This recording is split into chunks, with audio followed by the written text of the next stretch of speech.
Hello,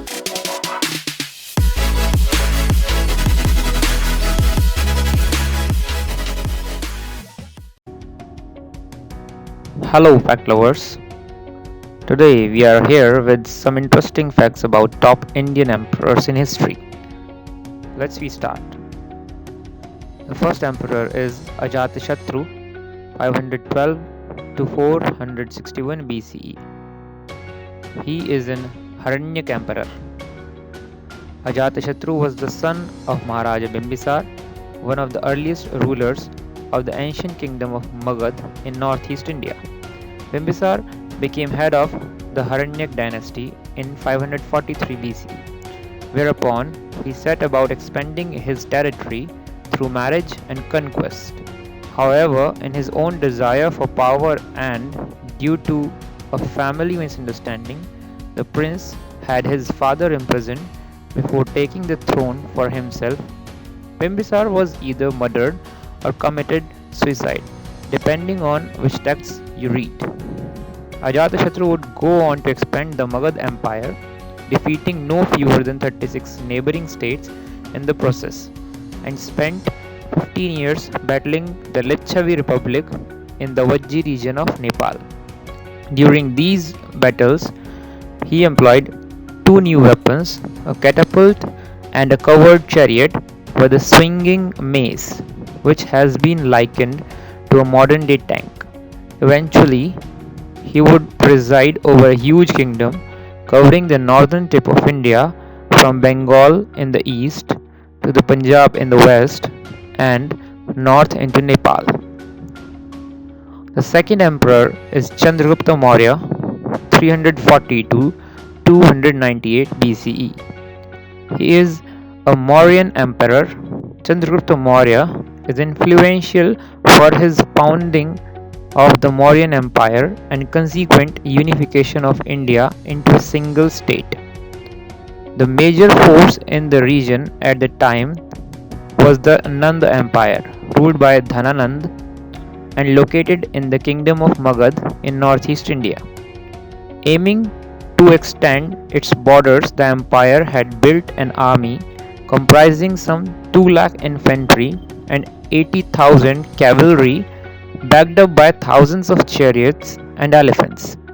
Under the tutelage of his advisor Chanakya, Chandragupta assembled a band of men to rebel against the incumbent ruler.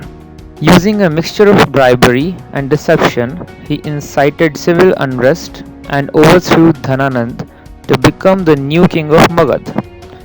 He then defeated the Macedonian prefects left in place by Alexander the Great and took the Persian territories of Greek general Seleucus before heading south to capture the Deccan Plateau, uniting the country and creating the largest empire of its day. The third emperor is Ashoka, 304 to 232 BCE. He is a Mauryan emperor. The grandson of Chandragupta, Ashoka was one of the India's greatest emperors, ruling the Maurya dynasty with an emperor that spread almost across the entire subcontinent. Loyal ministers helped him to the throne in favor of the rightful heir, and he is said to have been a cruel and aggressive king, gaining the nickname Chanda Ashoka due to his ownership of an ornately decorated torture chamber.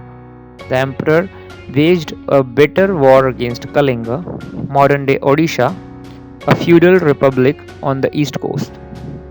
Beginning around 261 BCE, this bloodiest of conflicts cost the lives of around 150,000 Kalinga warriors and 1 lakh Mauryan men, and is said to have caused the Daya river to run red. The aftermath, in which Kalinga was ransacked and thousands of people were deported, caused Ashoka to reappraise his attitude towards war, and on a subsequent conversion to Buddhism, he vowed never to take another human life. Such was his adherence to the faith, he had around 84 stupas, burial mounds built and gave millions of pieces of gold to the monastic order. Fourth emperor is Samudragupta, 315 to 380. He is a Gupta emperor, described by some as India's Napoleon. Though unlike the French emperor, he was never defeated in battle. Samudragupta was a masterful military tactician and leader of the Gupta dynasty from 335 to 375, chosen above his elder brothers to succeed King Chandragupta I, not to be confused with Chandragupta Maurya. The young men immediately set out on a series of military expeditions in order to expand the Gupta Empire and unify the nation. India at this stage had reverted to a patchwork of independent kingdoms, and to achieve his goal, Samudragupta had to defeat every one of them, exterminating the opposing monarchs along the way. By the time of his death, he had annexed more than 20 kingdoms, and his military might had seen neighboring states in Iran and Afghanistan become tax-paying tributaries. Samudragupta's legacy was an empire stretching from the Himalayas to central India that would last until the year 500. A keen patron of the arts, his reign was also responsible for fostering music, science, literature, and religious freedom, and is often referred to as the Golden Age of India. The fifth emperor is Pulkesi II, 610 to 642. He is a Chalukya king. In the 6th century, the Chalukya dynasty ruled over southern and central India, and Pulkesi, born Ireya, came to the throne as a boy with his uncle Mangalesa serving as a regent. When Ireya was denied his birthright, he raised an army against his uncle, defeated him at the Battle of Elapattu Simbij, and ascended to the throne under the name Pulkesi. Soon after, he went to war with rebellious forces within the empire, beating the kings Govinda and Appaika at the Bhima River in southern India. He then turned his attention to the west, defeating 3 kingdoms and winning a naval battle near Elephanta Island in Mumbai Harbour. Further campaigns saw him gain control of the Gujarat region in the western India and eastern Deccan in 616. A string of victories secured southern territories, but Pulkesi met his match against the Pallava dynasty ruled by Mahendravarman. He suffered a defeat at the hands of Mahendravarman's son, and when the Pallavas laid siege to the capital city of Vatapi, Pulkesi was killed. The 6th emperor is Rajaraja Chola I, 947 to 1014. He is a Chola king. The Chola dynasty has its roots in the Tamil people of southern India that dates back as far as the 3rd century BC. When Rajaraja came to power, the kingdom faced opposition in the form of the allied powers of the Pandya and Chera kingdoms in India and the Sinhala in Sri Lanka. The emperor went on the offensive in 994, and it took several years of fierce fighting before he eventually conquered Pandya and Chera. Rajaraja's final resistance was removed when he sailed a large army to Sri Lanka in 993, invading and occupying the north of the island. With his men, he managed to destroy the ancient Sinhalese capital, Anuradhapura, but he could never quite bring the entire island to bear. Rajaraja then conquered Gangapadi in 999 and eventually subdued the Chalukya Empire to the northwest and the kingdom of Vengi in the south, expanding the Chola Empire until it stretched from the Tungabhadra river to encompass all of southern India and the majority of Sri Lanka. The 7th emperor is Krishnadevaraya, 1471 to 1529. He is a Vijayanagar emperor. The Vijayanagar Empire of southern India reached its greatest extent under the auspices of Krishnadevaraya, the 3rd ruler of the Tuluva dynasty. His reign is defined by its military success driven by his tactical nous and quick thinking. His first acts were to halt the annual plunder of local towns by the sultans of the Deccan Plateau when his armies fought and defeated the invaders in 1509 with local feudal rulers subdued. Krishnadevaraya turned his attention to the Gajapati kingdom in the Republic of Kalinga, modern day Odisha, securing a period of peace between the two empires. However, the Deccan Sultanates continued to be a threat to Krishnadevaraya's realm, and the culmination of his action was the Battle of Raichur in 1520, a turning point in southern Indian history.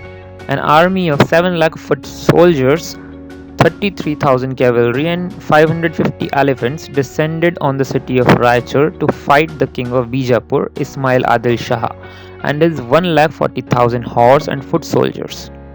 After an initial rout, when he lost 16,000 men, Krishnadevaraya rallied his troops to snatch victory from the jaws of defeat. However, this only served to stiffen the resolve of the Muslim sultans who allied against the overthrew the Vijayanagar Empire.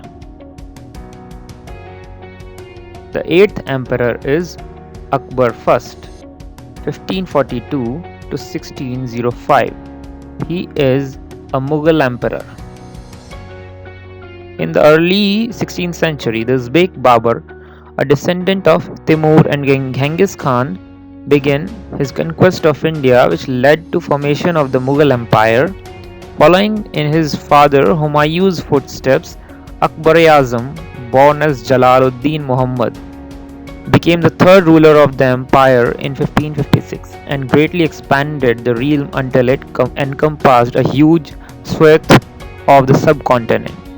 Akbar was a skilled military organizer and crafted the Mughal army into an effective fighting force, incorporating proper structures, employing fortifications, and innovating with the use of cannons and matchlocks, early firearms acquired from Europe.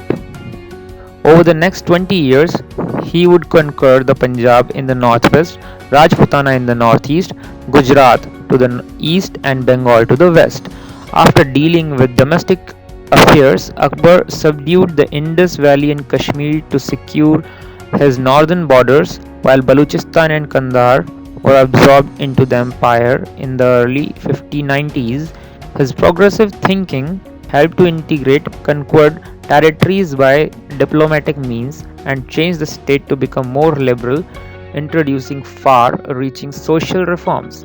The Mughal Empire would prevail until the mid-19th century. The 9th emperor was Aurangzeb, 1658 to 1717. He was an Mughal emperor. When the Mughal emperor Shah Jahan fell ill in 1658, there followed a struggle for the throne between his 4 sons. Aurangzeb, governor of the Deccan, defeated his elder brother Dara Shikoh, occupied the capital Agra, and took his father prisoner. The third brother Shah Shuja and his army were routed, while the fourth brother Murad Bakhsh was tricked into an alliance, then betrayed and executed. Shuja eventually fled to Arakan in what is now Burma and was killed by local rulers, while Dara Shikoh was betrayed by one of his generals and he too was executed. As the uncontested emperor, Aurangzeb embarked on a campaign of military expansion, and his 49 years of reign he notable as a period of almost perpetual warfare. His huge armies drove north into the Punjab and south into Bijapur and Golconda. When Bijapur refused to be a vassal state, Aurangzeb sent an army of around 50,000 men to lay siege to the fort there. By the end, he ruled over a vast empire incorporating most of India and Afghanistan plus modern-day Pakistan, Bangladesh, Kashmir and Tajikistan, a combined area that was home to well over 100 million subjects. 10th emperor in the list was Shivaji Bhosle, 1627 to 1680. He was a Maratha emperor. Shivaji Bhosle was the son of a general born in Pune in the west of India. He took to roaming the hills along the western edge of Deccan Plateau with a band of men from the region of Maharashtra. Shivaji and his Marathas plundered the countryside and he gained a reputation as a warrior. It was also during his time in the hills that he began to formulate his ideas for guerrilla warfare. In 1659, the General Afzal Khan and 10,000 troops were sent by the Sultan of Bijapur to deal with Shivaji and his raiders at their fortress in Pratapgarh. A meeting was planned for Shivaji's surrender, but suspecting treachery, he wore armor beneath his clothes and bore concealed weapons, with which it's said he disemboweled the general. The Bijapuri troops were then defeated when a surprise attack by Shivaji's fighter killed 3,000 men. The victory signaled the start of the Maratha Empire, but would bring Shivaji into conflict with the Mughal Empire. The two realms would clash over the next decade, but by 1670, the Maratha was recaptured most of the territory previously lost to the Mughals. As a show of independence from the Mughals, Shivaji had himself crowned king of the Marathas in 1674. So these are the facts for today. If you like the video, then please hit the like button, share the video and subscribe the channel. Thank you.